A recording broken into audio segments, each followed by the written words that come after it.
As long as I'm President of the United States, Iran will never be allowed to have a nuclear weapon. Good morning. I'm pleased to inform you the American people should be extremely grateful and happy. No Americans were harmed in last night's attack by the Iranian regime. We suffered no casualties. All of our soldiers are safe, and only minimal damage was sustained at our military bases. Our great American forces are prepared for anything. Iran appears to be standing down, which is a good thing for all parties concerned and a very good thing for the world.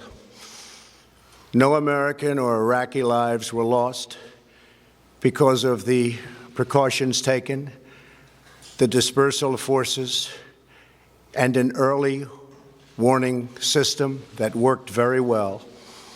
I salute the incredible skill and courage of America's men and women in uniform. For far too long, all the way back to 1979 to be exact, nations have tolerated Iran's destructive and destabilizing behavior in the Middle East and beyond. Those days are over. Iran has been the leading sponsor of terrorism, and their pursuit of nuclear weapons threatens the civilized world. We will never let that happen. Last week, we took decisive action to stop a ruthless terrorist from threatening American lives. At my direction, the United States military eliminated the world's top terrorist, Qasem Soleimani. As the head of the Quds Force, Soleimani was personally responsible for some of the absolutely worst atrocities.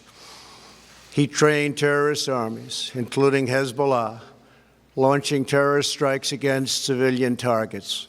He fueled bloody civil wars all across the region. He viciously wounded and murdered thousands of U.S. troops, including the planting of roadside bombs that maim and dismember their victims.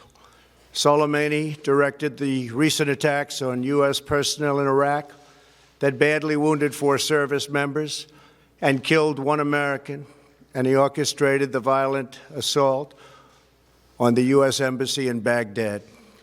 In recent days, he was planning new attacks on American targets, but we stopped him.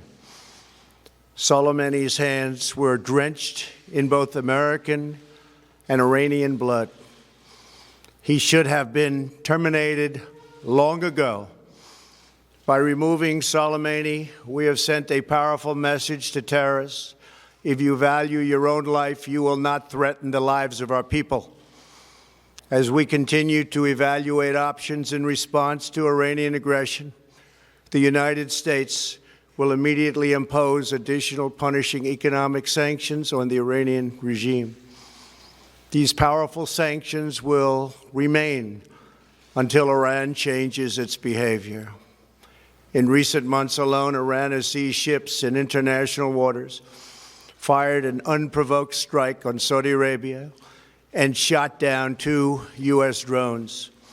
Iran's hostilities substantially increased after the foolish Iran nuclear deal was signed in 2013, and they were given $150 billion, not to mention $1.8 billion in cash. Instead of saying thank you to the United States, they chanted death to America. In fact, they chanted death to America the day the agreement was signed. Then Iran went on a terror spree, funded by the money from the deal, and created hell in Yemen, Syria, Lebanon, Afghanistan, and Iraq. The missiles fired last night at us and our allies were paid for with the funds made available by the last administration. The regime also greatly tightened the reins on their own country, even recently killing 1,500 people at the many protests that are taking place all throughout Iran. The very defective JCPOA expires shortly anyway and gives Iran a clear and quick path to nuclear breakout. Iran must abandon its nuclear ambitions and end its support for terrorism. The time has come for the United Kingdom, Germany, France, Russia, and China to recognize this reality. They must now break away from the remnants of the Iran deal, or JCPOA. And we must all work together toward making a deal with Iran that makes the world a safer and more peaceful place. We must also make a deal that allows Iran to thrive and prosper and take advantage of its enormous untapped potential. Iran can be a great country. Peace and stability cannot prevail in the Middle East as long as Iran continues to foment violence, unrest, hatred, and war. The civilized world must send a clear and unified message to the Iranian regime. Your campaign of terror, murder, mayhem will not be tolerated any longer. It will not be allowed to go forward. Today, I am going to ask NATO to become much more involved in the Middle East process. Over the last 3 years, under my leadership, our economy is stronger than ever before, and America has achieved energy independence. These historic accomplishments change our strategic priorities. These are accomplishments that nobody thought were possible. And options in the Middle East became available. We are now the #1 producer of oil and natural gas anywhere in the world. We are independent, and we do not need Middle East oil. The American military has been completely rebuilt under my administration at a cost of $2.5 trillion. U.S. armed forces are stronger than ever before. Our missiles are big, powerful, accurate, lethal, and fast. Under construction are many hypersonic missiles. The fact that we have this great military and equipment, however, does not mean we have to use it. We do not want to use it. American strength, both military and economic, is the best deterrent. 3 months ago, after destroying 100% of ISIS and its territorial caliphate, we killed the savage leader of ISIS, al-Baghdadi, who was responsible for so much death, including the mass beheadings of Christians, Muslims, and all who stood in his way. He was a monster.